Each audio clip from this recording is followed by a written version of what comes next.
ओमज्ञानतिमिरान्धस्य ज्ञानाञ्जनशलाकया चक्षुरुन्मिलितं येन तस्मै श्रीगुरवे नमः। श्रीचैतन्यमनोभीष्टं स्थापितं येन भूतले स्वयं रूपः कदा मह्यं ददाति सुपदान्तिकम्। वन्देऽहं श्रीगुरोः श्रीयुतापदकमलं वैष्णवांश्च श्रीरूपं सागरजातं सहगणा रघुनाथान्वितं तं सजीवं साद्वैतं सावधूतं परिजनासहितं कृष्णचैतन्यदेवं श्रीराधाकृष्णपादान् सहगणा हे कृष्ण करुणा सिंधु दीनबंधु जगतपते गोपेशा गोपिका कांत राधा कांत नमस्ते। तप्त कांचन गौरांगी राधे वृंदावनेश्वरी शुभानुसुते देवी प्रणमामि हरिप्रिये।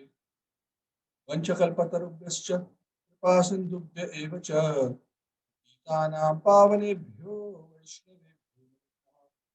जय श्री कृष्ण चैतन्य प्रभु नित्यानंद श्री अद्वैत गदाधर श्रीवासादि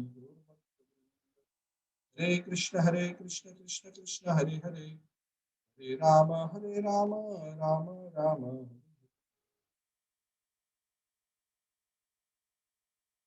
ओम अज्ञानतिमिरन्धस्य कृष्णपादाय कृष्णप्रेष्ठाय भूतले स्वामिनिति नामिने नमस्ते Saraswati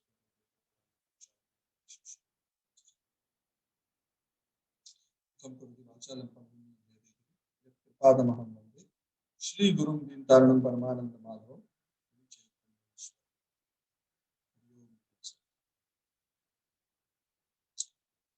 Hare Krishna. I was just curious, where exactly, which verse did we stop at?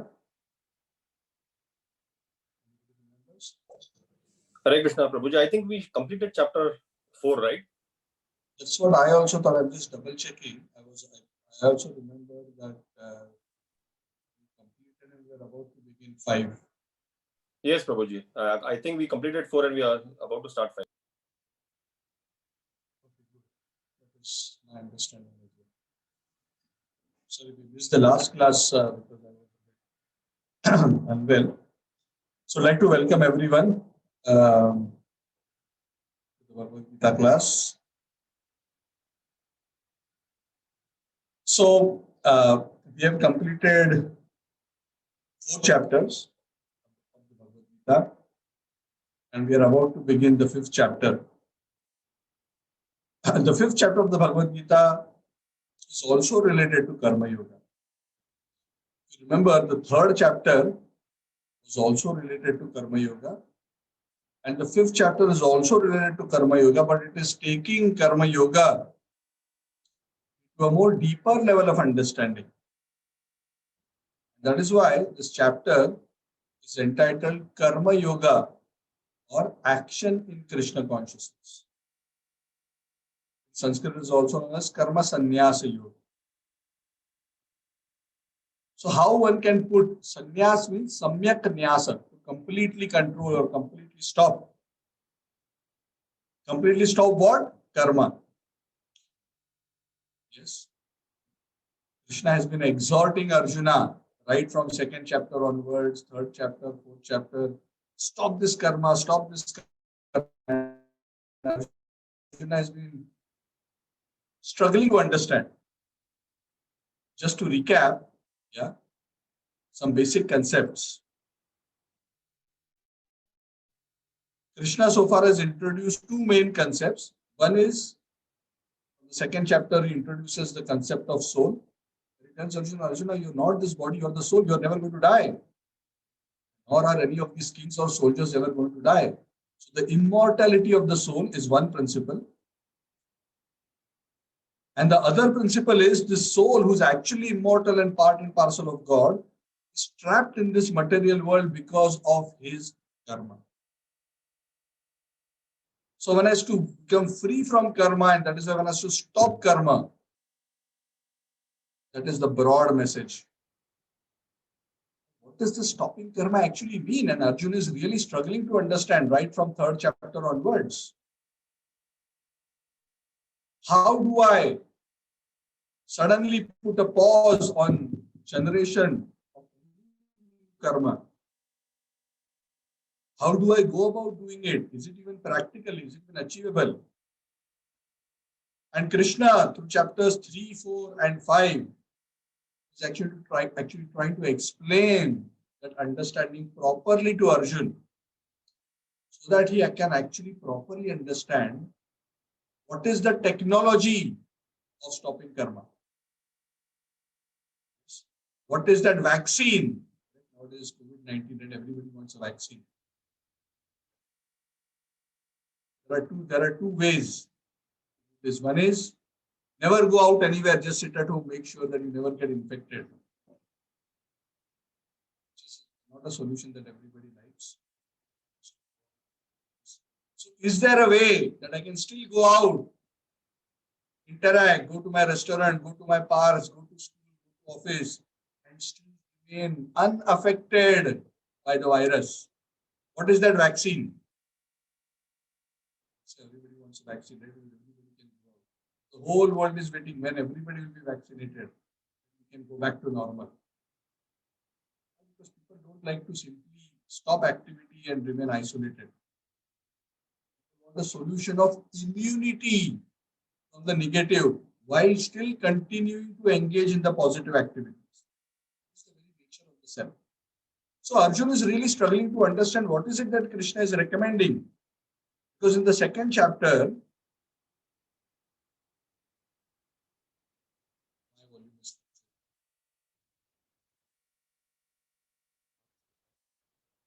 let me know if you're struggling to see here. So, in the second chapter, Krishna speaks about Buddhi Yoga. That if one has proper spiritual knowledge and understanding, one will be able to become free from karma. Then he explains the process.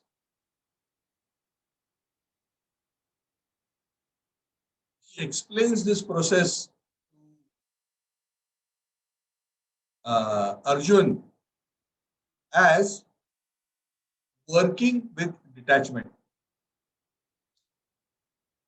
Then Krishna also explains in the fourth chapter the knowledge about himself as the Supreme Personality of Godhead.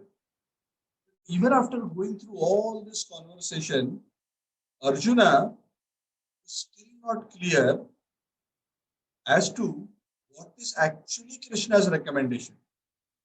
Yes, I want to be free from karma. At one point, Krishna already said in the third chapter and the fourth chapter, Krishna has already indicated that one who is fully situated in spiritual knowledge, he has no duty to perform. So, does it mean that I should stop all action? But at the end of the fourth chapter, Krishna already told Arjun, get up and fight armed with spiritual knowledge. So Arjun is scratching his head. Fight or not to fight? Should I renounce fighting altogether, renounce all karma altogether as the solution to become free? Or, like what Krishna told me at the end of the fourth chapter, I'm still supposed to fight. So Arjun presents this question to Krishna in the first text of the fifth chapter. That is how he starts. Arjuna uvacha sannyasam karmanam Krishna nar yogam shashamsasi yachshreya etayor ekam tanme bruhi sunishchitam. Krishna, first you asked me to renounce work. This is how Krishna perceives. Arjuna perceives that Krishna recommended renouncing work. Actually, Krishna did not recommend renouncing. But this is Arjuna's interpretation. Imagine Krishna and Arjuna. Krishna is the Lord himself, Arjuna is such a great soul, but still so many doubts. It's not so easy to understand spiritual subject matter. It's so subtle. It's so easy to misunderstand. It's so easy to draw a wrong understanding. So Arjun was a little confused. So he spoke about no duty, freedom from all karma. He said, wasn't that about this whole buddhi yoga? Wasn't it about not doing anything and just being situated in knowledge? But later, Punar Yogam She Shamsati, but again you recommended that you should work in devotion. So Krishna, my mind is confused.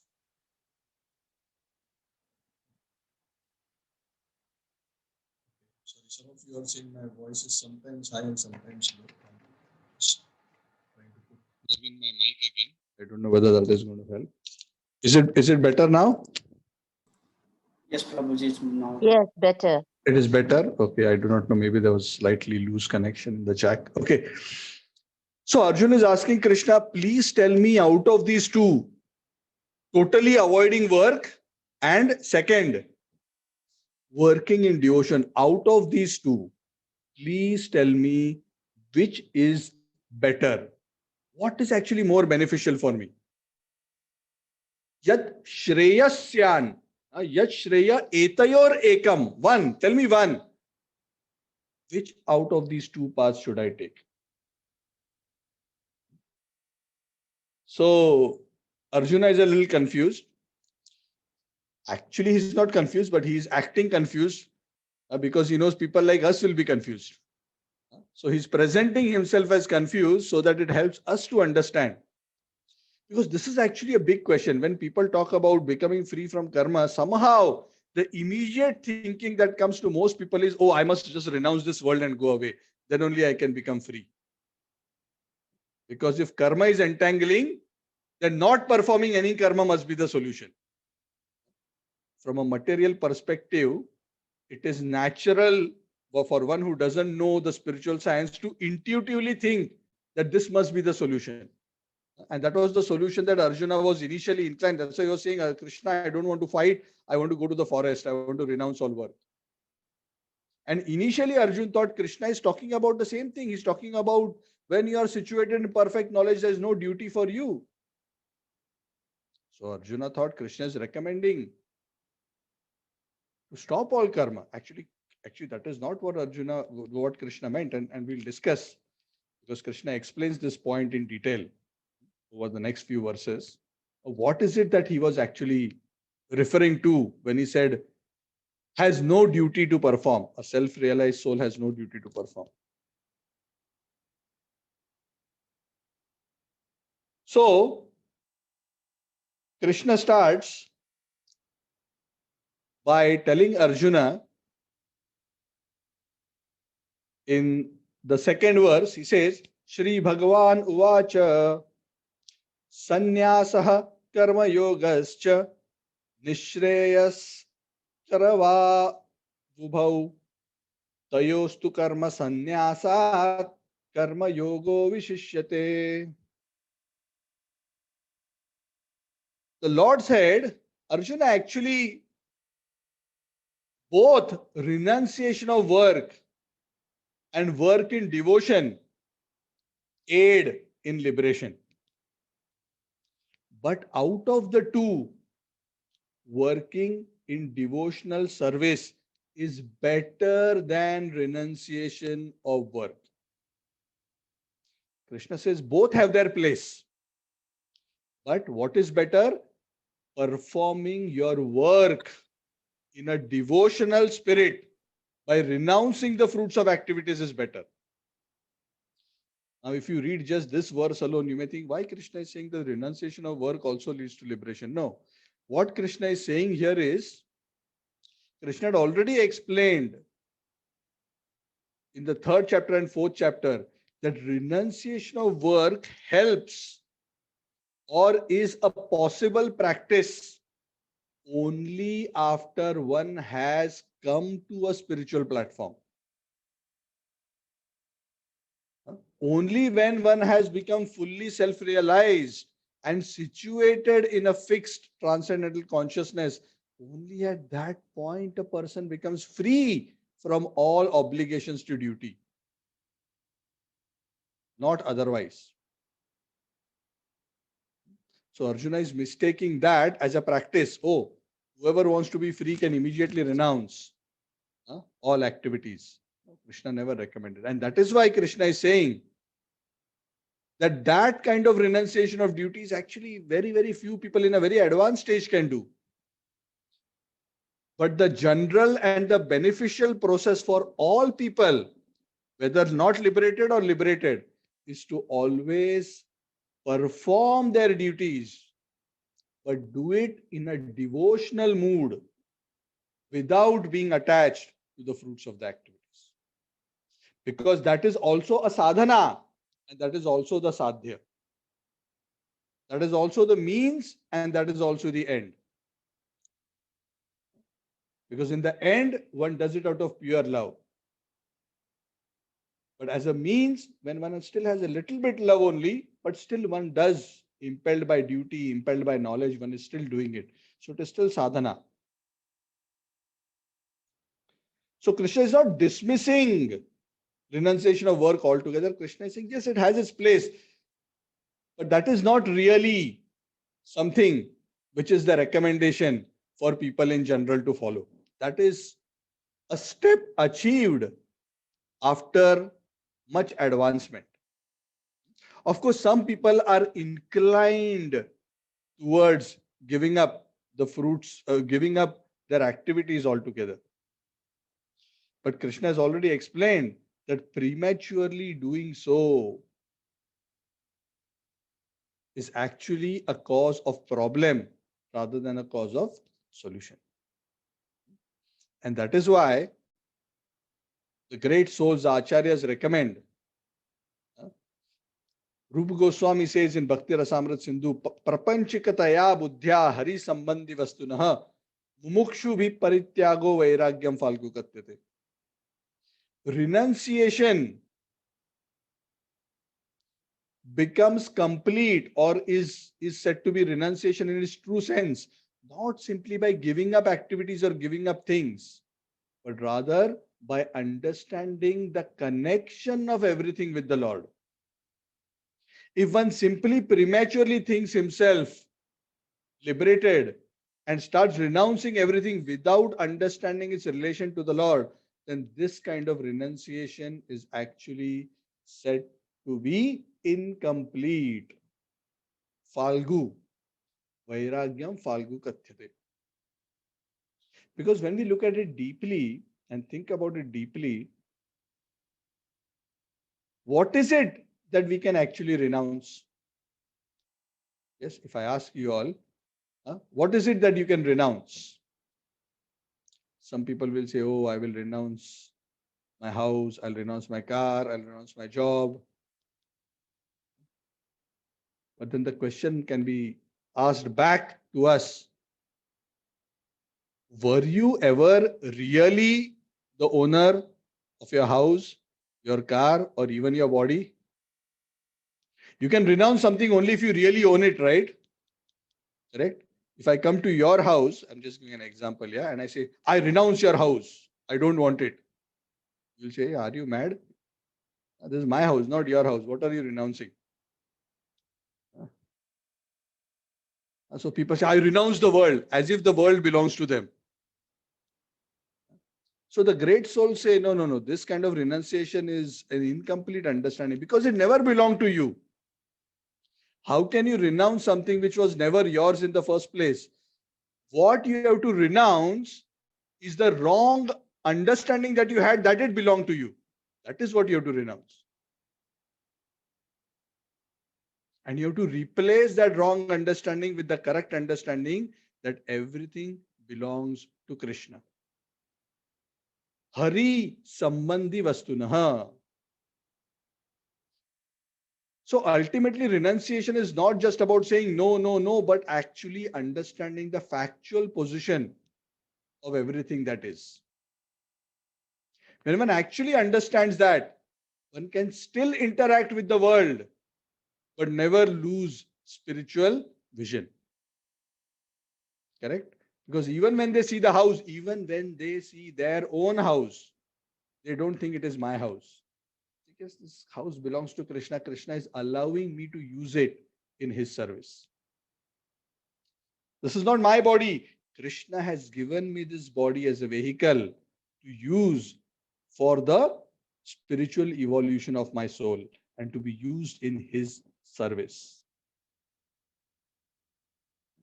So even this concept of renunciation has to be understood in the right context. That is a very, very important thing.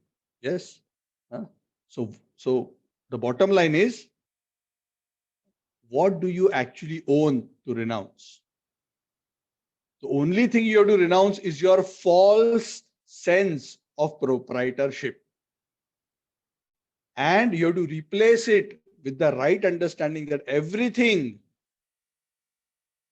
Ishavasyam idam sarvam yat kinchit jagatyana jagat, tena tyaktena bunjita ma gridak tasya siddhanam.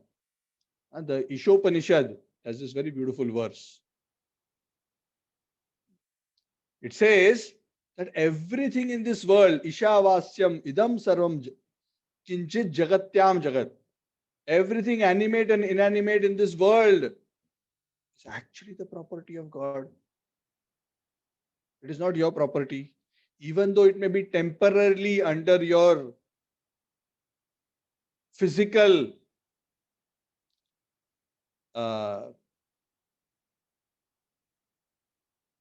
jurisdiction, so to say. Actually, it doesn't belong to you. Yes, correct. So many people say, "Oh, I own so much land." The land was there before they were born. The land is there when they are born and on the land. They go away, the land is still there. How can you be the owner? Yes. So the world existed before you came in, and the world will continue to exist after you go. We have very little control. Only in the middle we try to exert some influence and claim this is mine, this is mine. But the laws of nature are so powerful, they will kick us out from our position in due course. So an intelligent person, after all this analysis, understands, oh, actually, I am not the owner. There are some things which are given to me by the Lord through the material nature, which I'm supposed to use for the real purpose of life. And then I'll have to carry on to another destination. I cannot take anything with me. I was never the owner. I am not the owner. And I will never be the owner. The owner is always that one Lord. Even my body, even my very soul is the property of God. So again, renunciation is not about just giving up things. Renunciation in its true sense is about giving up the false sense of proprietorship. So Arjuna is still trying to struggle, he's still struggling to understand this concept. And now Krishna is trying to explain to him more clearly that renunciation here is not about stopping the activity per se, but to stop wanting and claiming ownership of the fruits of the activities. That is what Krishna has been trying to tell all along. But apparently Arjuna isn't quite getting it fully yet. So let us see how the Lord explains this to Arjuna.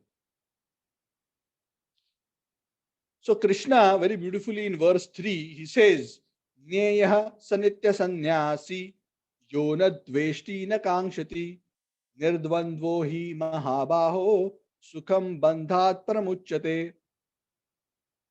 So Krishna now explains to Arjuna, who is this person who is truly renounced? Krishna is telling Arjuna, the person who is truly renounced is not just a person who has stopped working. A person who has given up all proprietorship by not desiring the fruits of his activities is known to be truly renounced. He neither hates nor desires the fruits of his activities. Why? Because he knows everything belongs to the Lord. Such a person is free from the dvandvas, the dualities. What are the dvandvas? Victory, defeat, happiness, distress. And such a person who, because of this consciousness of understanding that the Lord is ultimately the controller, proprietor, and enjoyer of everything, he is actually free from all entanglement, Arjuna. In fact, across 4th chapter, Krishna is giving to Arjuna the Jnana Yoga, where Krishna is explaining the same thing, that ultimately, Arjuna, you are also just a part and parcel of me. Mamai Mausho, Jiva Loke, Jiva Bhuta Sanatanaha. Of course, this verse is not in the 4th chapter, but this is mentioned elsewhere. But Krishna is essentially explaining the message that I am the Lord and I own and possess everything. And you must understand my true position. Then Krishna tells Arjuna, he explains that there are two processes which different kinds of spiritualist approach or take up to try to understand the absolute truth. So let's recite the verse first and then we will go through the discussion. Krishna says, Sankhya Yoga Prathak Balaha Pravadanti na Panditaha Ekam Apyasthita Samyag Ubhayor Vindate Phalam. That there are two paths. One is the path of Karma Yoga, which is referred to as yoga here. And the other is the path of knowledge, Sankhya Yoga, analytical study. Sankhya and Yoga, two terms. Sankhya means, based on Sankhya means analysis, intellectual understanding. Some people try to approach liberation by predominantly focusing on the path of knowledge and analysis. And there are others who, rather than taking the approach of knowledge, take the approach of action. Not just ordinary action, but detached action. Detached action, which is aimed at serving the Lord, is known as yoga. Yoga karmasu kaushalam. Yoga is the art of doing work. And Krishna tells Arjuna in this verse, Sankhya Yoga Prithak Balaha Pravadandita Panditaha. Actually, even though these two paths seem to be different, ultimately they come and converge. That is why those who are learned, they don't describe these as totally independent different paths. If one takes shelter of one of these paths properly and fully according to the scriptural standards, eventually one will attain the result of both. Ekam api astita samyak. Samyak means properly, completely. Ubhayor api vindate phalam. Ubhayor means both. Vindate phalam means achieves the result of both. Because ultimately self-realization is one. Either one starts from knowledge or starts from renouncing activity. Ultimately, one has to both acquire knowledge and acquire renunciation of fruitive work. Both are essential. It's just that one starts at one point and works towards the other, whereas the other starts at another point and works towards the other. But Krishna's recommendation is clear. Krishna says start with detached work. But yes, even those who don't start with detached work, those who start with knowledge, gradually through knowledge, they will also get purified. Through knowledge, through a slow process, they'll understand that, oh, actually, I am a soul. And then through further deep analysis and contemplation, eventually they will come to the conclusion that, oh, I am a part and parcel of God. I must surrender to God. And when he comes to that conclusion, then that person actually takes the process of serving the Lord in a detached way. So ultimately, one has to come to the point of serving the Lord anyways. Whether one starts with the jnana as the focus or the karma as the focus, ultimately one has to come to the point of surrendering to the Lord and offering the fruits of one's activities to the Lord. Ultimately through bhakti, not just mechanically renouncing, but at a higher stage, actually engaging in the Lord's service with love. Correct? Especially residents of Brindavan, they are like that, isn't it? They are, they are the most renounced. Today is Nanda Maharaj's appearance tithi. So in Nandagram, there is a lot of celebration today. Nandagram is the mountain on which the palace of Nanda Maharaj, where Krishna, Balaram, Nanda, Yashoda would stay. So in that temple, there is wonderful decoration and celebration today.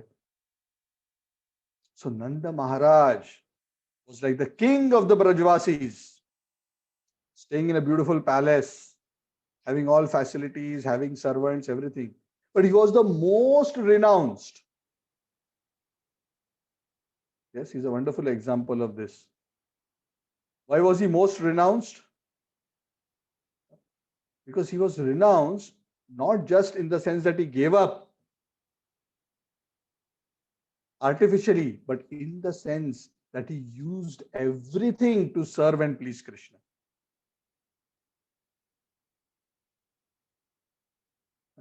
All the day and all the night, the only thought that Nanda and Yashoda will have, the gopis will have, the friends of Krishna will have, what can I do to serve and please Krishna? Even if they have a house, they're not thinking, oh, how I will enjoy in this house. They think, oh, how I can use this house in Krishna's service. And Mother Yashoda is cooking all the time, she's thinking, not what I will eat later, but what Krishna will like to eat. Yes. So the residents of Vrindavan are detached not in the sense that they just simply go away from material things, but they see the connection of everything with the Lord and try to use everything in the Lord's service. That is the topmost consciousness. That is true renunciation. So Nanda Maharaj is such a wonderful example. He's the king of the Brajvasis, but he's most renounced. More renounced than the yogis who are sitting in the Himalayas. So the yogis have given up and gone away. But they have not necessarily all come to the conclusion of seeing everything connected to the Lord and using it in His service. That is the perfection. And that is why the stage of Bhakta is considered higher than the stage of simply a Dhyan yogi or an enunciate. Because many times yogis in their earlier stages are more focused on renouncing or giving up things. But only at a higher stage, when they come in true knowledge, they understand the actual purpose of yoga. The actual purpose of yoga is not to give up. But the actual purpose of yoga is to connect. Yoga means to connect. We have to connect our soul with the Lord, and everything that is in this world must be somehow connected to the Lord by engaging in His service. And when that connection is properly established, then one is actually situated in perfect spiritual consciousness. So those who start approaching the Lord from the perspective of knowledge, bahunam janmanam ante jnanam mam prapadyate, eventually they come to understand, when they actually get knowledge, oh, the Supreme Lord, Krishna, Vishnu, Narayan is the root of all the material existence. Now I have understood. So now I must serve Him. Now I must give up all my false sense of proprietorship. They eventually come to that. But he who has actually taken to the process of Karma Yoga, he knows this point right from the beginning. He may not have realized it yet, but at least he has accepted from Guru and from scripture that yes, everything belongs to God. I still have a tendency to enjoy in the material world, but I'm trying to purify it. But I know that actually Krishna is the owner. And I must try to use everything in His service. Then slowly I will get purified from this materialistic tendency. And my desire to enjoy will gradually subside and will be replaced by a seva bhav. That is the path of the karma yogi, bhakti yogi. So eventually the Gyan yogi will come and meet at the same point. But the Gyan Yogi is not as safe as the Karma Yogi or Bhakti Yogi, because sometimes if his quest for knowledge and his philosophical speculation doesn't reach him to the right conclusion, it is possible he may end up somewhere else. So it's always good to be clear about the goal right from the beginning, which the Karma Yogi is always very clear with. And that is why Krishna is recommending to Arjuna that it is better, even though both paths will eventually lead to the same goal if they are executed perfectly. Yat Sankhya prapyate sthanam tad yogair apigamyate ekam sankyam cha yogam cha yah pashyati sapashyati.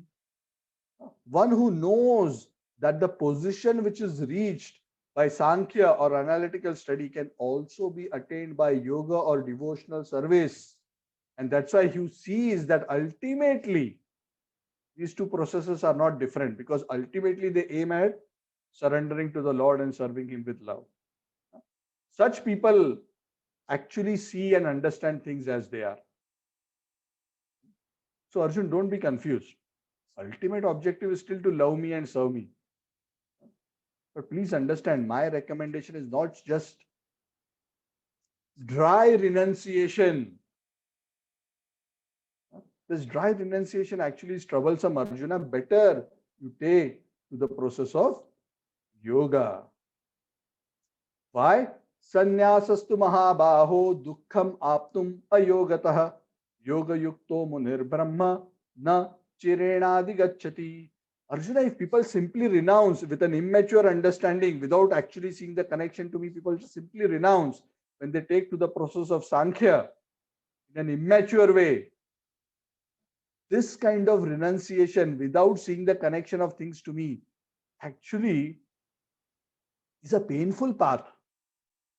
It's not pleasurable. It is painful, because if you're renouncing material things, but at the same time you're not developing a positive experience of connecting to Krishna, then your spiritual life is going to be very dry. Yes? Huh? For those who are bhakti yogis, karma yogis, even though they may say no to certain things in the material world, they replace it with positive things which are in connection with Krishna. And that is why they have an enjoyable life. Correct? For example, they may say, okay, I don't eat this, because these things are tamasic or involve a lot of violence, but they will replace it by eating nice vegetarian Krishna Prasad, laddus and kachoris and pakodas and paneer and rasgulla. Cook with love, offer to the Lord, then accept the Lord's prasad. So they have replaced something negative with something positive. So it's a positive experience. But if you tell somebody, no, don't do this, be away, but you don't give him anything else to do, it's very dry. The person will eventually get frustrated. There are many people who simply take to renunciation without properly cultivating a positive attraction for the Lord. After some time, they fall away from the renunciation, because it's very difficult to maintain a standard of renunciation without replacing it with something higher. But the bhakti yogi, the karma yogi, is always, when he's giving up something, he is positively connecting the same thing in Krishna's service. So Krishna is saying, Sanyasastu mahabaho dukkham aptum ayogata. Without yoga, without connecting it to the Lord, simply renouncing is going to be troublesome.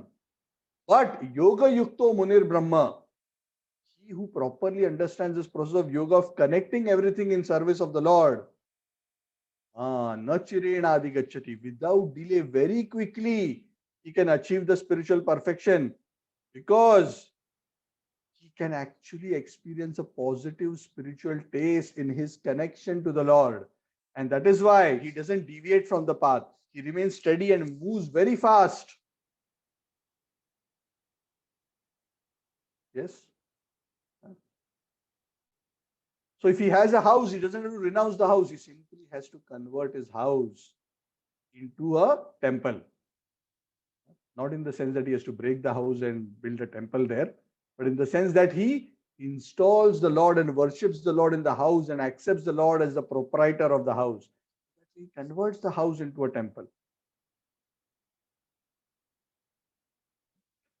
So in this way, everything, all aspects of one's material life can be Krishnaized, can be connected to the Lord, and in that way, rather than being a source of bondage, those things become a source of liberation.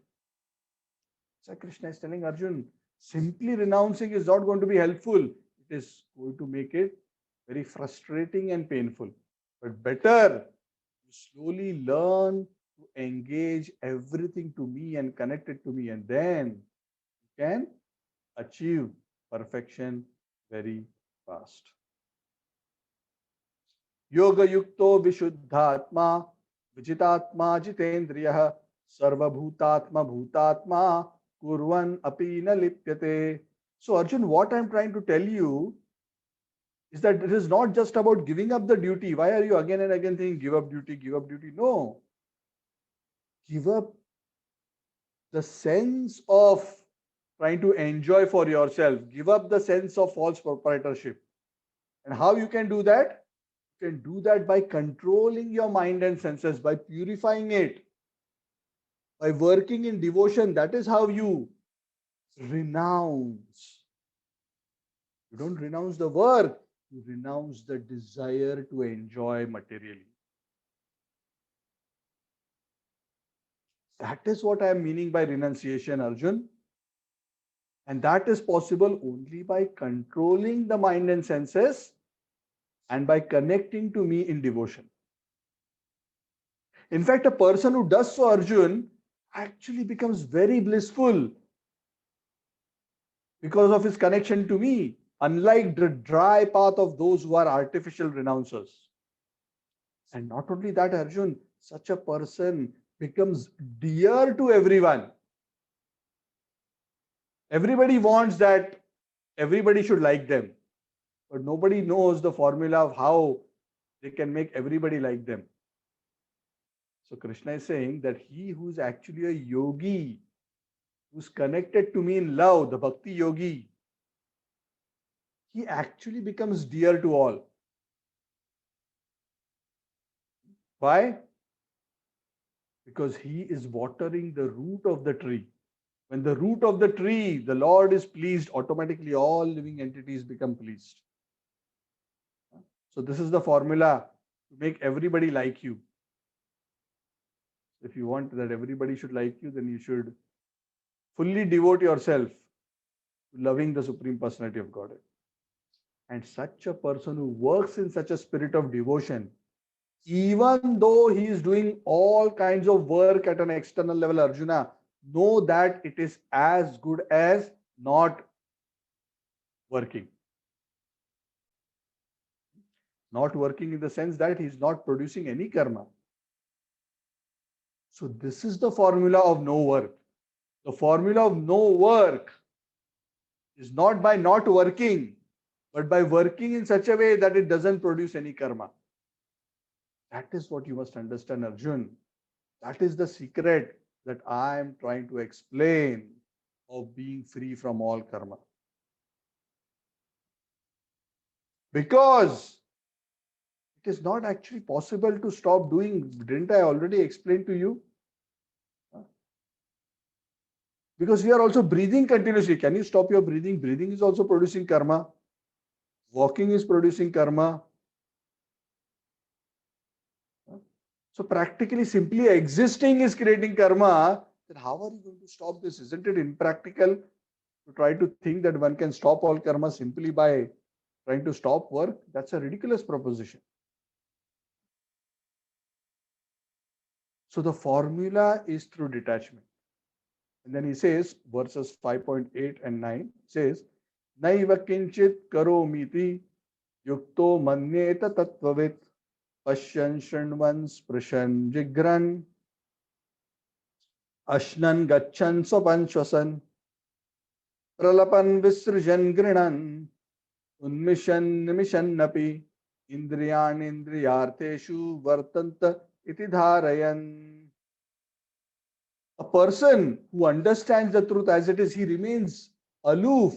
Aloof in the sense he's detached from a sense of material enjoyment, even as the senses are engaged in this material world. The senses will be engaged. The eyes will be engaged in seeing, the ears will be engaged in hearing, the skin will be engaged in touching. There is the smelling, the eating, the moving about, the sleeping, the breathing. Obviously, these activities cannot be stopped. And any interaction of the senses with the material world produces certain effects. So the way to become free from these effects is not by stopping. Otherwise, you're as good as dead, isn't it? How can you even live? The way is by understanding that actually these senses and the real self are aloof. The real self doesn't try to enjoy the senses in a material way for his enjoyment. He understands that the Lord is the proprietor and the senses are engaged in various material activities with the objects of their senses. And the living entity is observing them in a detached manner without trying to enjoy them materially. That is the formula, Arjun. A devotee is able to live like that, and that is why even though he is doing all kinds of activities, seeing, walking, sleeping, breathing, because everything is dedicated to the service of the Lord, he is never affected by karma. Brahmanyadhaya karmani sangam tyaktva karoti yah lipyate nasa papena padma patram ivambhasa. Very beautiful shloka. Summarily, Arjun, again I am repeating this. I hope you understand it now. Krishna doesn't use that words, but essentially Krishna is repeating the same thing again and again. Please understand, Arjun, the secret to being free is do your duty without attachment and surrender the results of your work unto me, the Supreme Lord. If a person does like that, he'll be free from all karma. And then Krishna gives an example. He says, Padma Patra Ivambhasa.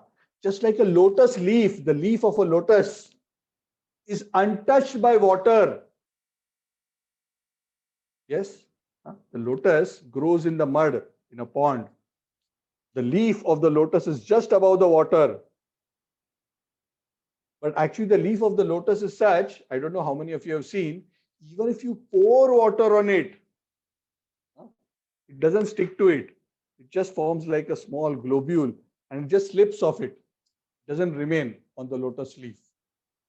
If you have not seen it, you can Google it up. You will find some video which shows this. Very sweet. The water cannot hang on or stick to the leaf. Similarly, a person who lives in this world in the spirit of detachment from matter and attachment to Krishna and does everything for Krishna, he's like this lotus leaf. Even though he's in contact with the material world, just like water may be in contact, it just slips off. It doesn't stick. He's never influenced by karma. Even though he does an activity, it just slips off. It doesn't touch him. It doesn't make him wet with the infection of the material energy. He remains always unaffected. Why? Brahmani Adhaya. Because he has taken shelter of the spiritual platform, the Supreme Personality of Godhead. And how does he take that shelter? By renouncing the fruits of activities to the Lord. Idam Krishnaya, idam na mama. Correct? 4th chapter, Krishna explained the process of sacrifice in detail, right? This is for the Lord. This is not for me. This is for the Lord. This is not for. So that is the formula. Kayena manasa buddhya kevalairindriyairapi yogina karma kurvanti sangam tyaktvatma shuddhaye. So yogis are performing their activities. They are not renouncing the activity itself. They are renouncing the desire to enjoy. And they are still performing their activities motivated by a desire for purification. not motivated by a desire to enjoy the material world. And because the yogis act like this with body, mind, and words, and intelligence, and their senses, because they act in this spirit, they remain unaffected because their purpose is purification. There's a very beautiful verse in the Bhakti Rasamrut Sindhu. It says, Iha yasya harer dasye karmana manasa gira nikhilashu api avastasu jivan mukta sa uchyate. Who is this Jivan Mukta? Have you heard this term Jivan Mukta? Jivan Mukta means somebody who's Mukta. Sometimes we think a Mukta is a person who has died and gone beyond the cycle of birth and death. But Jivan Mukta means he's still in this world, but he's already Mukta. What does that mean? That means he's living in this world, but he's still unaffected by the world. He's unaffected by karma. That is a Jivan Mukta. So what does Rupa Goswami say? When does a person actually become Jivan Mukta? Iha yasya harer dasye karmana manasa gira. He who is fully devoted to the service of Lord Hari, Iha, in this world, yasya harer dasye karmana manasa gira. Through action, through words, through mind.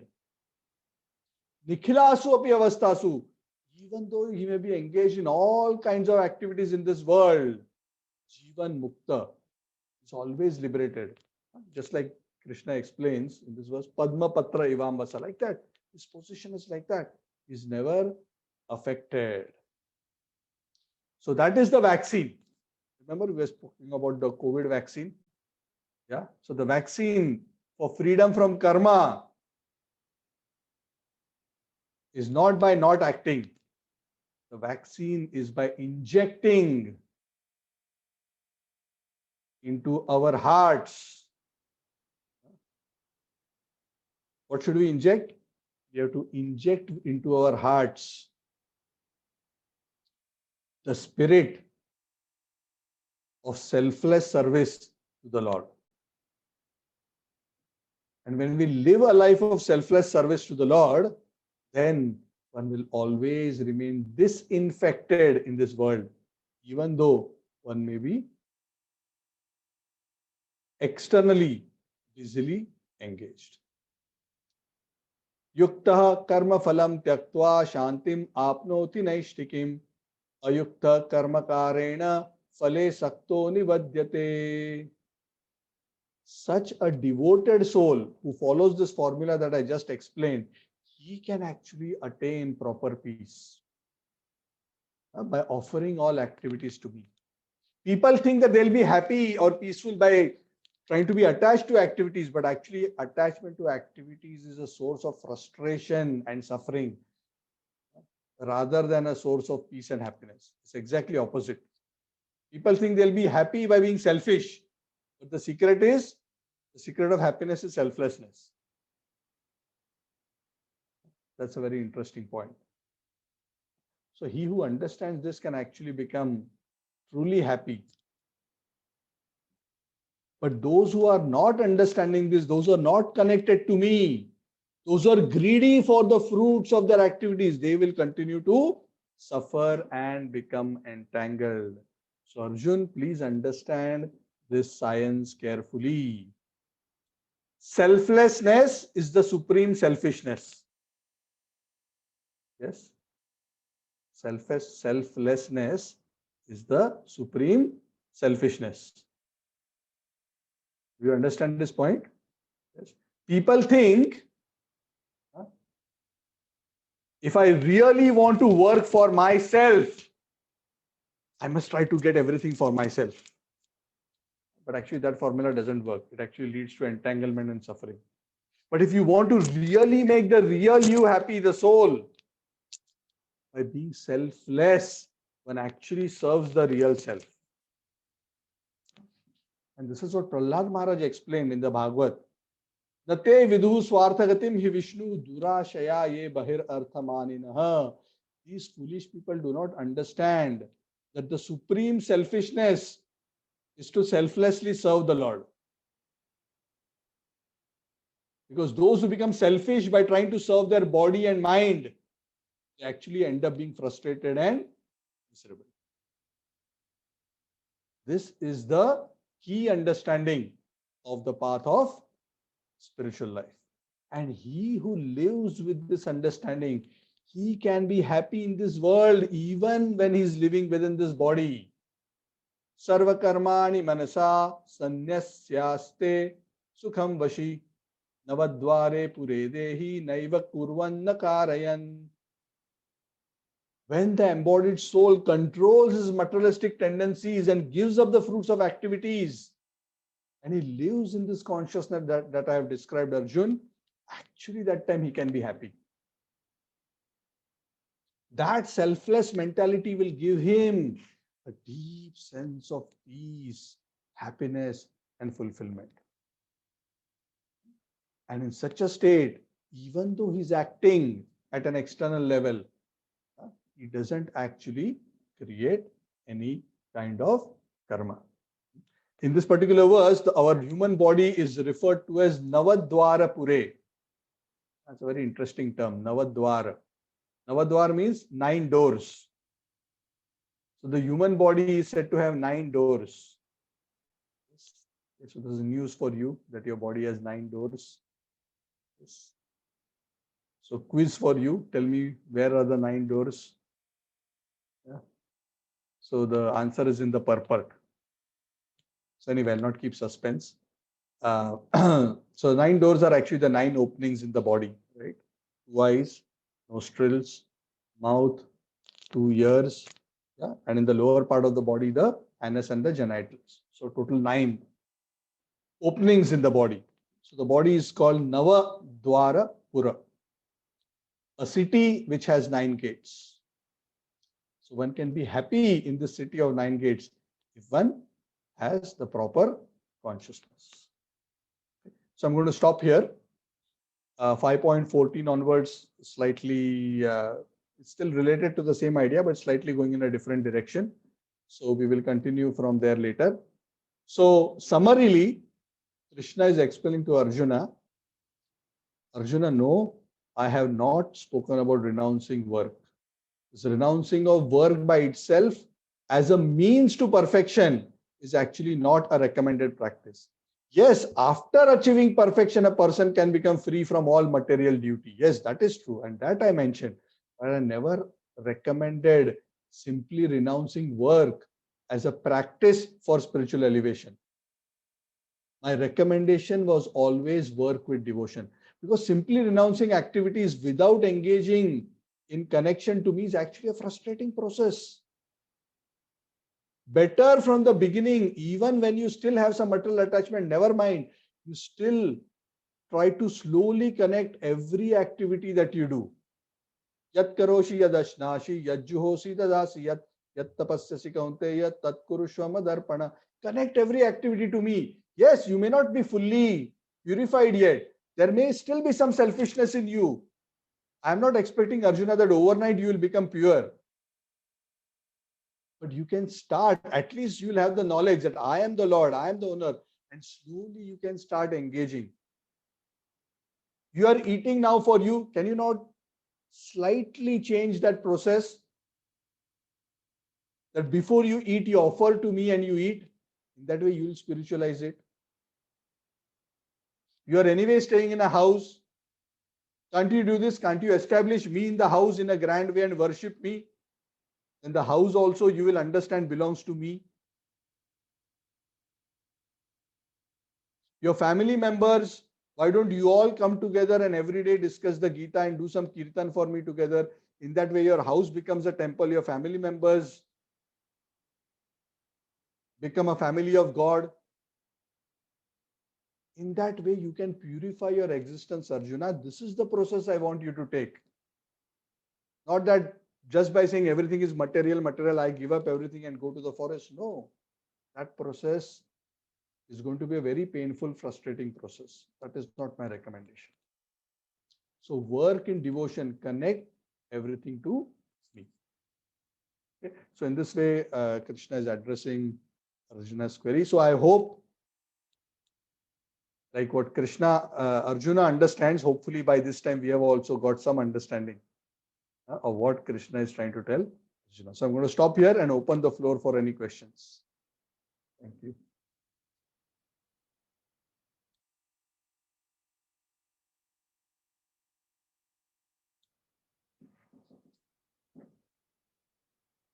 Is everyone clear about what Krishna is trying to say?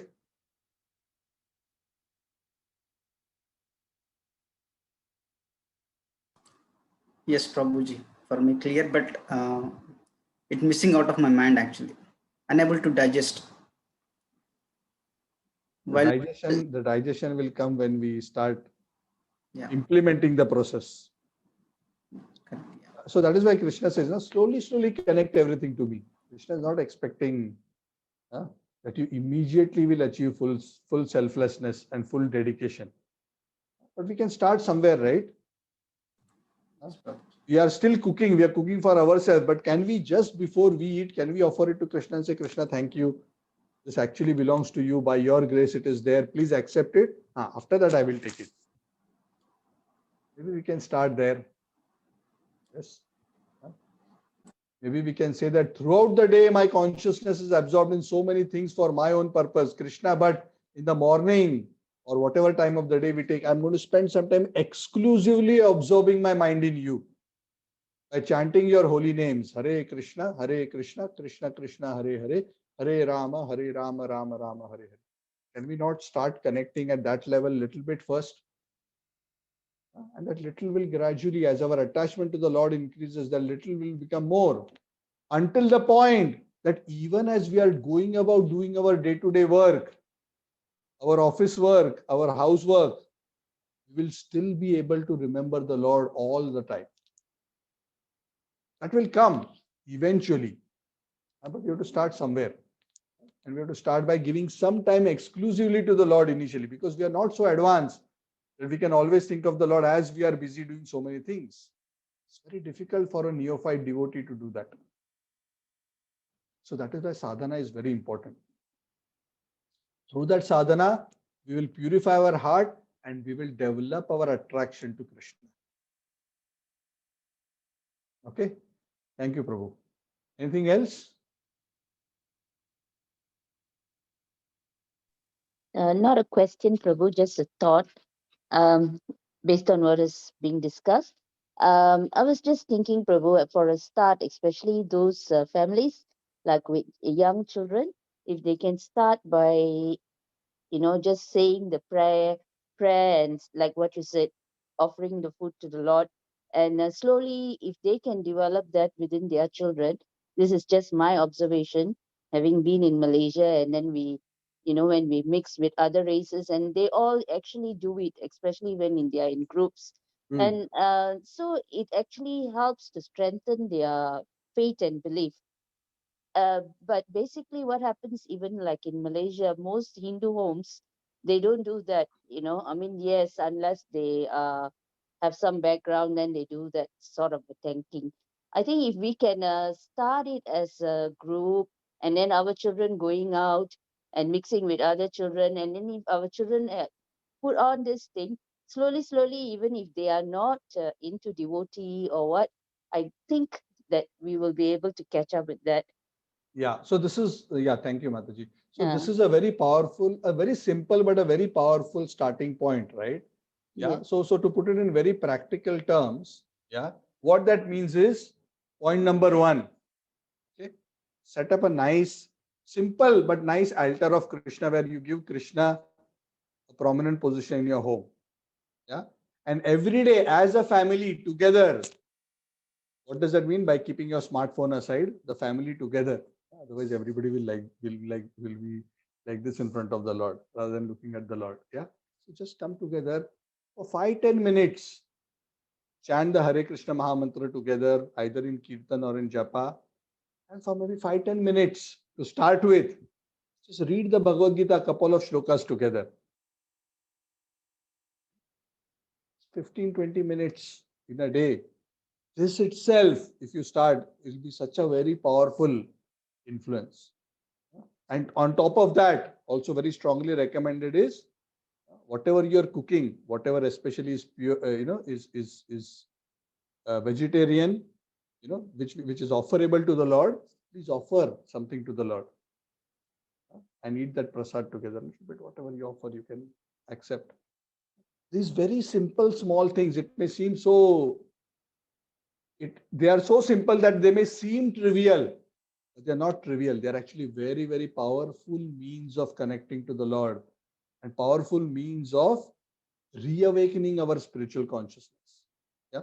So Prabhupada would very strongly recommend this, that especially for those who are families, who are staying in homes, where it is so easy to be to develop a material consciousness of being the enjoyer and proprietor. This kind of simple activities really help us remember and refocus again and again that ultimately it is the Lord who's the owner, proprietor, and enjoyer, and not us. And as our consciousness awakens and becomes stronger like this, it becomes more and more possible for us to maintain this consciousness, not just for those 10-15 minutes that we are doing it together, but it will be able to be spread across other activities across our whole day,